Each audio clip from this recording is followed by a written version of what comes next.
Also, I pre-ordered this book back in like January. 1, 2, 3, let's switch this up.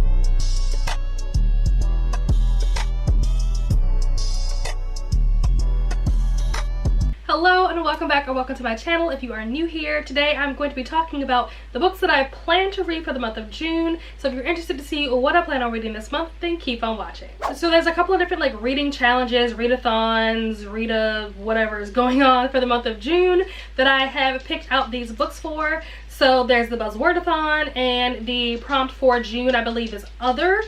And then there's the Choose Your Own Adventure. So both of those are ones that I've been doing all year long. The Choose Your Own Adventure prompt for this month for me that I picked is a book you already own. And then there is the Once Upon a Readathon, which I plan to participate in, and I'm going to most likely be doing Team Dragons.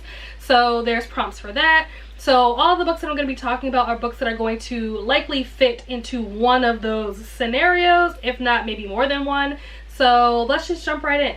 This list is in no particular order, but first up we have 100 Other Girls, which is going to fulfill the other prompt for the Buzzwordathon. This is by Hariri-Kia. This says, Nora's life is a little off track. She's an aspiring writer and an amateur blogger in New York, which is a nice way of saying that she tutors the Upper East Side kids and is currently crashing on her sister's couch. But that's okay. Nora has Layla, who has always been her rock, and now she has another major influence to lean on, Vinyl magazine. The pages of Vinyl practically raised Nora, teaching her everything from how to properly insert a tampon to which political ideology she subscribes to. So when she lands a highly coveted job as an assistant to Loretta James, Vinyl's iconic editor-in-chief, Nora can't believe her luck. Her only dream is to write for Vinyl, and now with her foot firmly in the door and the Loretta James as her mentor, Nora is finally on the right path, or so she thinks.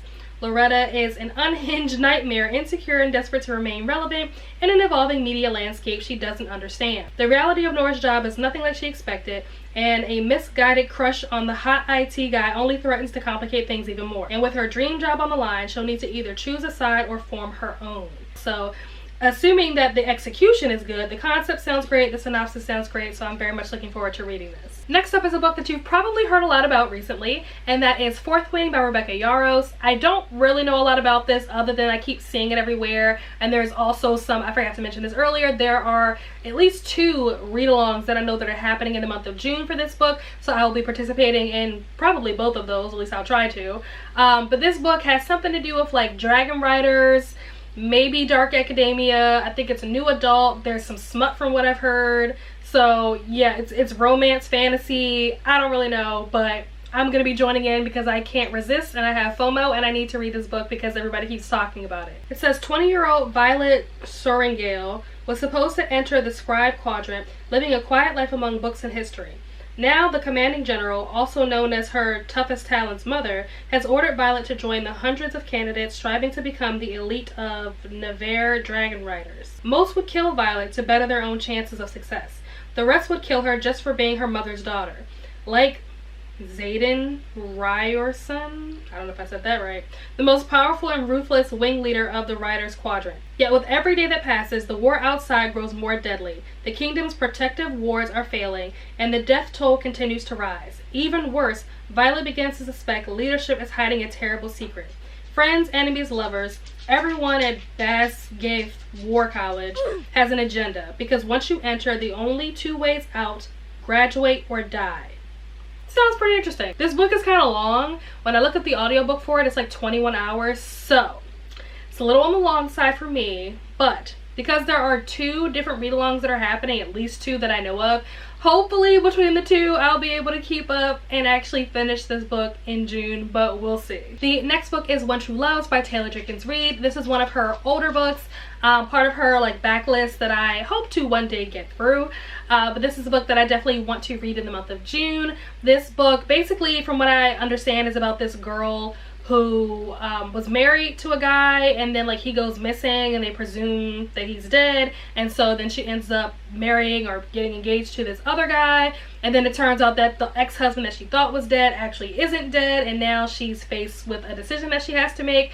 It's giving very much like Manifest vibes. There's a whole like storyline in Manifest that is basically the exact same thing, and I didn't finish watching Manifest. I only watched like the first season, maybe a little bit of the second season, so I don't know how that all ended up playing out in the end, but that was one of the more intriguing storylines in the show. So I definitely want to read this book because I'm curious to see how Taylor Jenkins Reid is going to write this story. I love her writing. All the books that I've read of hers, I love her writing style. She just has a way of being very like captivating with her writing and really like drawing you into these characters. Now granted, this is the first book of hers that I will be reading that is not part of the like Evelyn Hugo, Malibu Rising, Daisy Jones, Carrie Soto universe, so I don't know if her writing style will be different because it's not part of that universe. I don't really know, but hopefully it is still just as good.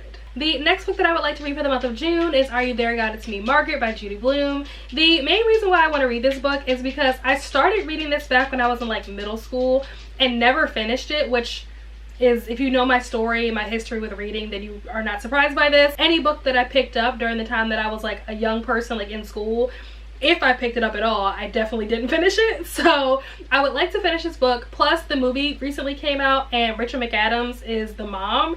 And I love Rachel McAdams. She has a special place in my heart simply because of Mean Girls. But she's a fantastic actress and I do want to watch this movie. But I would like to refresh myself on the book, so I do plan on picking this up. This book is basically just about these young girls. They're like 12 or something, which is around the time when I started reading this book.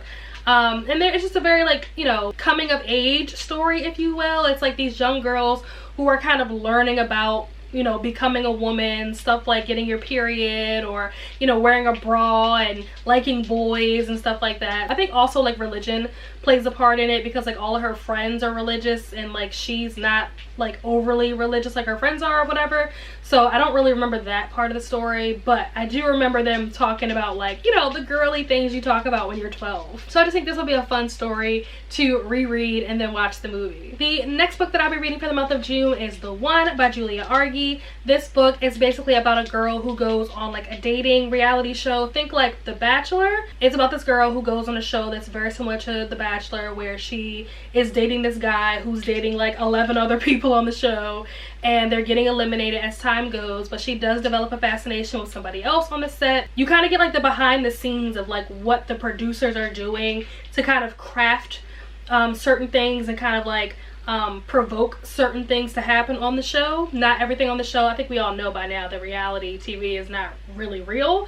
So you kind of get like a little bit of like an inside sneak peek on what kind of things producers will do in order to get certain things to happen on the show. So yeah, that is what I'm currently reading for the month of June. Next up is a book that I have been waiting to read since last year. I bought this book when it first came out back in like, I don't know, was it August or October or something? It was like late summer or like fall when this book came out, and I got it as soon as it came out. But it is very like summer themed to me in my mind, so I purposefully have been waiting for the summertime so that I can read this book, and that is The Black Hamptons by Carl Weber. It's basically a book about a bunch of rich black people who have property in the Hamptons, which I am absolutely here for. It says the Britons are owners of Amistad Bank, the nation's largest minority-owned bank. They consider themselves the first family of the Black Hamptons and have owned their estate home for 3 generations. The Johnsons are relatively new to the Black Hamptons, having summered there only 5 years. Sometimes they still feel like outsiders, but that might be because Anthony Johnson is viewed as competition by the Britons. He's the handsome CEO of Sydney Tech, a company he built from the ground up. Many people consider him the most powerful man in the Black Hamptons, but don't say that around the Britton boys. When a piece of land comes up for sale in this exclusive community, it sparks a war between the Brittons and the Johnsons. It's old money versus new money, and neither family seems willing to compromise. Will the tension between them shatter any hope for a peaceful summer? This sounds fantastic. Like, I am so excited to read this. I'm so glad that it's summertime because I'm hoping that this gives me all the summertime vibes, all the rich black bougie vibes. Like, I am so ready for this. Next up is Killjoy by Holly Jackson. This is a novella. It is also a prequel, I believe, to the Good Girls Guide to Murder series, which if you've been on my channel for a while, you know that A Good Girls Guide to Murder, the first book especially, was a 5-star read for me in 2022.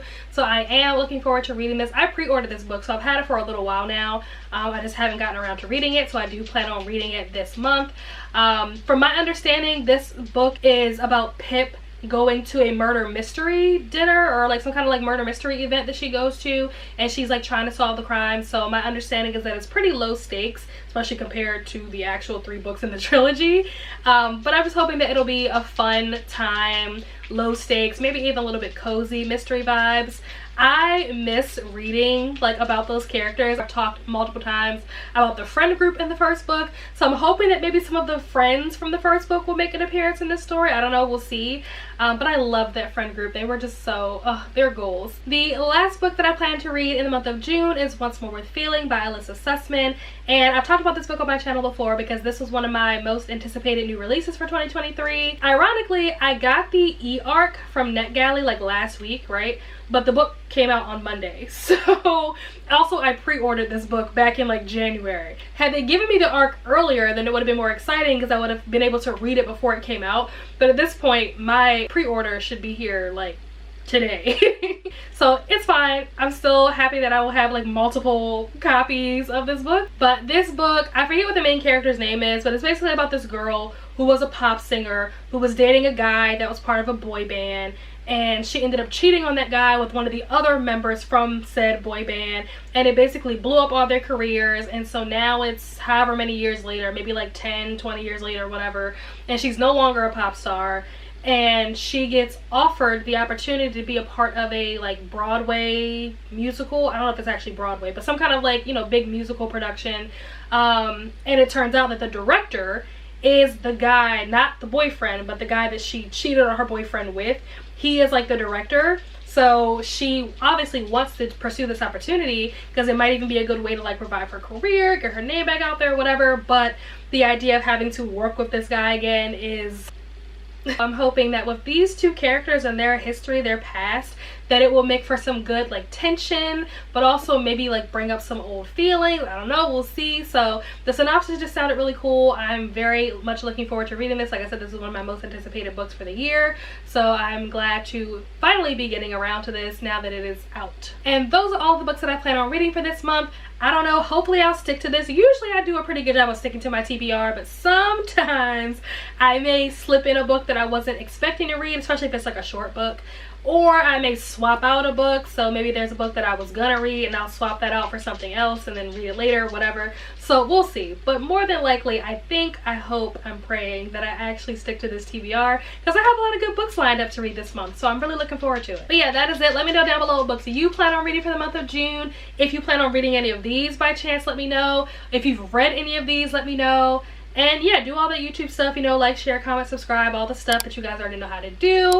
As always, my socials and links will be down below in the description box, and I will see you guys in the next video. Bye.